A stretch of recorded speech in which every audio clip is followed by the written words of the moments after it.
नमस्ते साथियों, स्वागत है आपका एक बार फिर से इस इम्पोर्टेंट वीडियो में। इम्पोर्टेंट पीवाईक्यू सीरीज को आगे बढ़ाते हुए एक और क्वेश्चन आज आपके लिए लेके आया हूँ एलसीएम और एचसीएफ के टॉपिक से। ठीक है, तो काफ़ी इम्पोर्टेंट टॉपिक है। इससे यहाँ से कई क्वेश्चन बनते हैं और तरह तरह के पैटर्न पर इस टॉपिक पे से क्वेश्चन आपको देखने को मिलते हैं, CBT 1 में भी और CBT 2 में भी।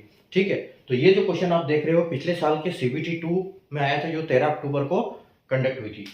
ठीक है, क्वेश्चन क्या है देखो, 3 bells ring at intervals of 12, 15 and 18 minutes.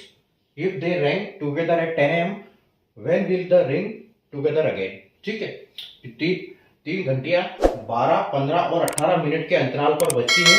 यदि वह सुबह 10 बजे एक साथ बजी थी तो वे फिर एक साथ कब बजेगी।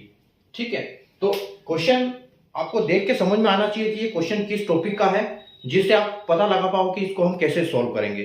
ठीक है, जब ये इस टाइप के क्वेश्चन आते हैं तो हमको क्या करना पड़ता है, इन नंबर्स का एलसीएम लेना पड़ता है ताकि हम पता ये लगा पाए। इसके ऐसे भी क्वेश्चन बनते हैं कि जैसे सर्कल में 3 बंदे या 2 बंदे दौड़ रहे हैं। ठीक है, तो एक इतने मिनट में राउंड लगाता है, एक इतने मिनट में राउंड पूरा करता है, तो तीनों साथ में दौड़ेंगे तो इस टाइम पर कितनी देर बाद ये वापस तीनों एक साथ मिलेंगे।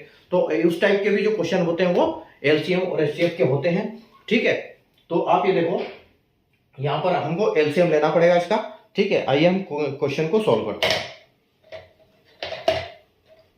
देखो अब यहां पर हमको क्या दिया है कि 3 घंटियां हैं जो कि 12, 15 और 18 के इंटरवल पे बजती है।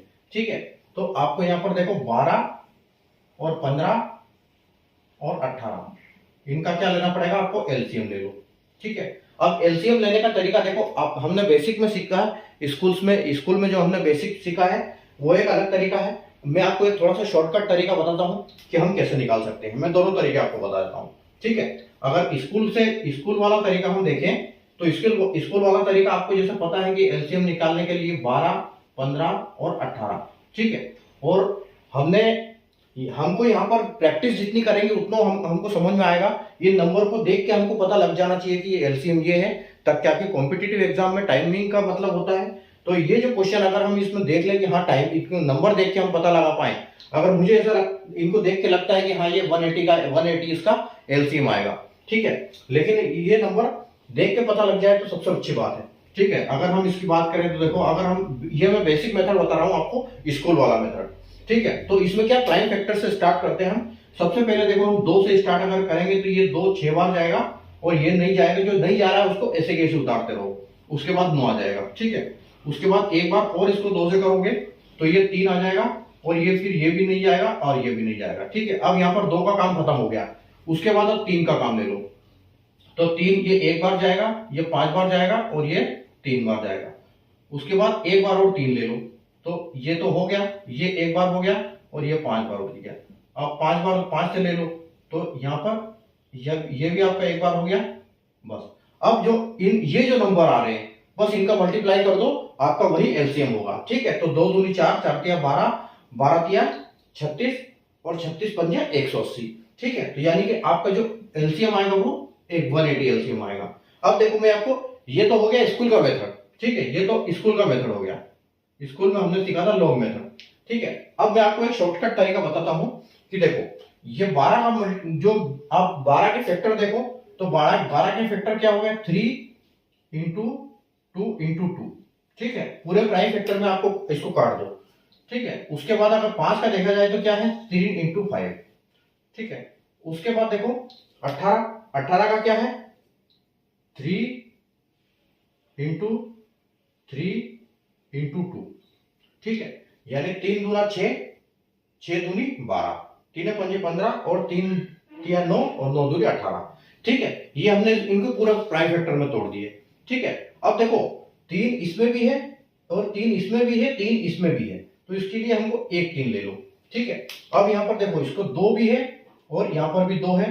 ठीक है, तो इसमें से एक 2 ले लो, लेकिन यहाँ पर देखो 1 2 बचा है तो आपको 1 2 लेना पड़ेगा। ठीक है, क्योंकि नहीं तो फिर वो आएगा नहीं, उसके हिसाब से आपको ये 2 आपने यहां ले लिया और एक यहाँ 3 बचा है तो उसको 3 को भी आपको लेना पड़ेगा।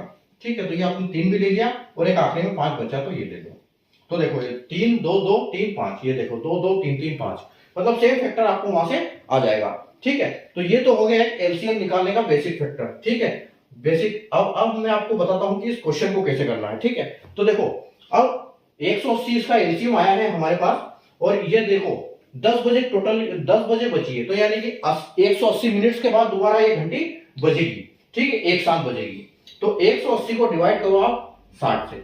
60 से क्यों करेंगे, क्योंकि 60 मिनट का 1 घंटा होता है। अब मुझे टाइम बता रहा है कि यहाँ पर देखो ऑप्शन में सारे टाइम दिए हैं कितने बजे, और यहाँ 10 बजे बजी थी। ठीक है, तो अगर आप इसको 6 से डिवाइड करोगे तो आपको 3 आएगा, यानी 3 घंटे के बाद ये सारी जो घंटियां हैं एक साथ बजेगी। ठीक है, तो आपको सिर्फ जोड़ना इतना ही है इसमें कि 10 बजे से 3 घंटे कब हो रहे हैं, तो 10 से 11, 12 और 1, यानी कि 1 बजे 1 बज के दोपहर को 1 बजे 1:00 PM। ठीक है, तो पीएम पे दोबारा ये घंटियां एक साथ बजेगी। ठीक है, जो कि आपका ऑप्शन डी यहां पर बिल्कुल करेक्ट हो जाएगा। ठीक है, तो बस मेन बात यहां पर क्या है कि आपको एलसीएम निकालना आना चाहिए, और एलसीएम की ऐसी प्रैक्टिस करो कि नंबर देख के आपको पता लग जाए कि हाँ इसका एलसीएम ये है, तो बस आपका काम हो जाएगा। अब ये एलसीएम जैसे वर्क टाइम एंड वर्क उसमें भी काम करता है, तो एलसीएम की कई जगह जरूरत पड़ती है।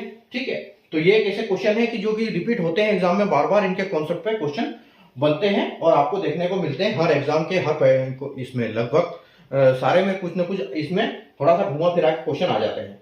ठीक है, तो उम्मीद है आपको क्वेश्चन समझ में आया होगा कि इसके कैसे हम इसको कर सकते हैं जल्दी से जल्दी।